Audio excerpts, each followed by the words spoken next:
हे डाँडा गाउँले मैले र ठुली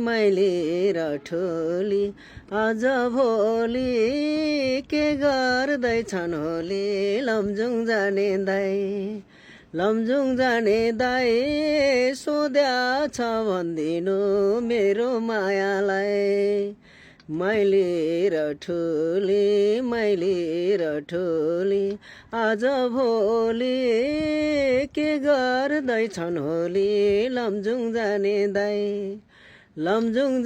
दाइ सोध्या छ भनिदिनु मेरो मायालाई लमजुङ जाने दाइ सोध्या छ भनिदिनु मेरो मायालाई। नमस्ते सबैलाई लाइक र सेयर गरिदिनु होला।